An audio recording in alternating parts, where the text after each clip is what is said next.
Okay, so you guys remember we're doing a series, 10 workshops on how to do more with less stress because that's what we all want as well. We want to do more and we want to be less stressed while we do it, right? At least that's that's my goal. So we talked about doing routines, how they're the pillar of your day. We talked about mental and emotional resilience.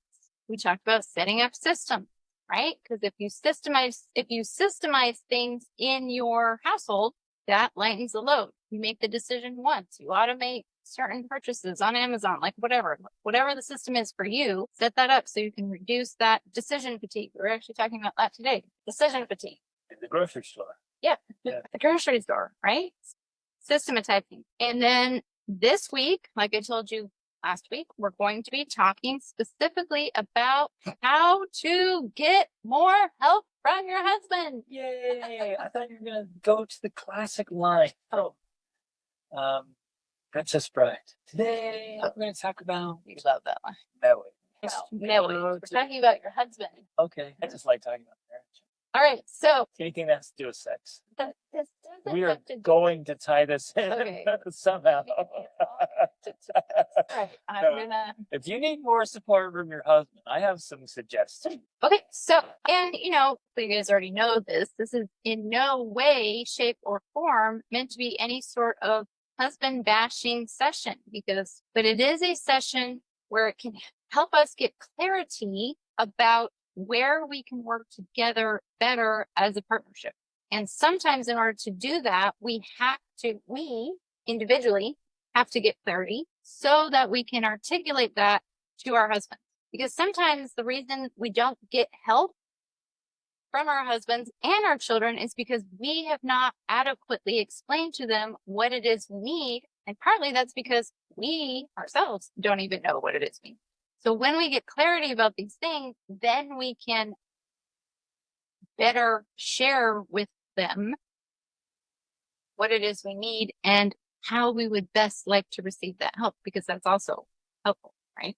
Sometimes with the best of intentions, our husbands and children can try to help us, but it's actually not help for us. It feels like more work, right? I'll do some husband bashing since I can do that. Wow, okay. No, That's why I invited you. yeah, exactly. I'll be the speaker for the husbands. No, and it's not bashing. Our brains just work so differently than women. In case you didn't know that. You all know that, right? And it's obvious. But even in the obviousness, sometimes we have to step back and try to comprehend the fact that the brains operate so completely differently. And so the things that are just so obvious to you are not obvious to your husband.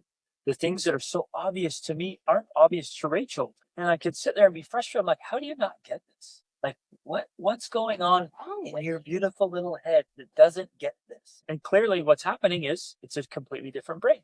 So if you stay in your space and you think you should know this, you should get this, it should be obvious. I've been hinting for all the years we've been married. Husbands think differently. They operate differently. They'll cue into things. Men can pick up on tiny details that women are oblivious to, and vice versa.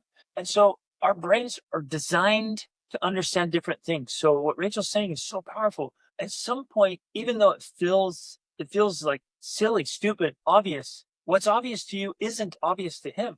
So the better you can understand yourself and try to articulate it to him, the easier it is for him to help you. So many good men want to help. And so then they come up with their best ideas of how to help. And you ladies know, sometimes your husband's best efforts to help aren't very helpful. And he's sitting there like scoring points, like husband of the year. And you're like, when is this idiot ever going to understand and help me? Right? We're totally missing each other simply because our brains work so differently. If I could just shout this out to the ladies, like, articulate as well as you can with as much detail as you can exactly what you would like your husband to do. Now, he might not get it at first. He might be resistant at first. But it was finally when Rachel was like, would you do this exactly like this? I was like, no, you should have just told me. So I did tell you. like listening to her the way she wanted me to listen. I'm sitting there thinking, I am listening, woman, and I'm an amazing listener. People tell me all the time, but I was listening like I listen. She wanted me to listen like she wanted to listen.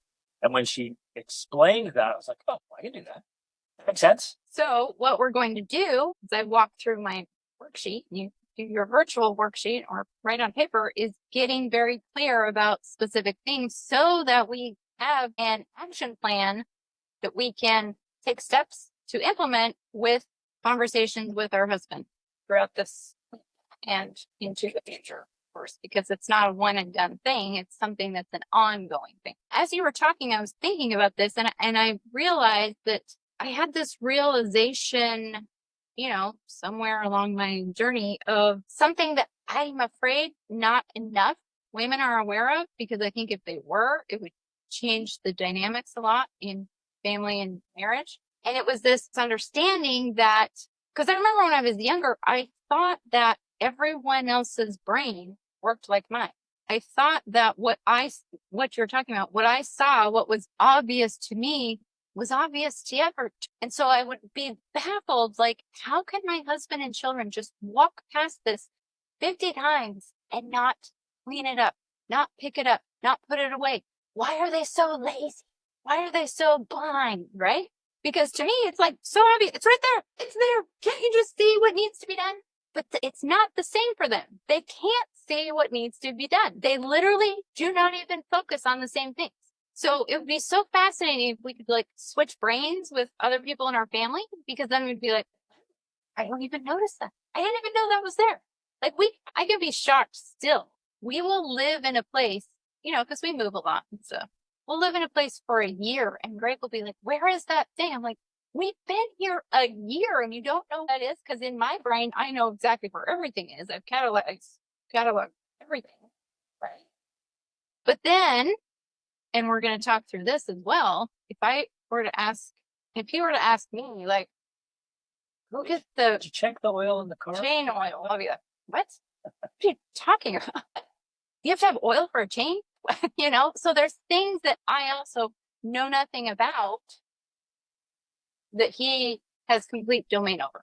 So that's one of the things we're going to talk about as we discuss partnerships, like awareness of all the things our husbands do that we don't even think about, never crosses our brain, right? And that's a good thing. Like, that's why we make a good partnership, because there's things he thinks about that I don't, and there's things I think about that he doesn't.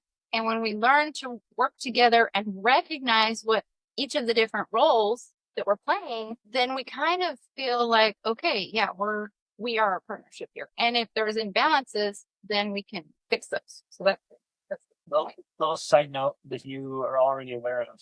This is very, very, very relevant with your sons and daughters. They are so different, and we cannot treat them the same way and expect them to think the same way, learn the same way, act the same way. We've got to have different strategies for our sons. And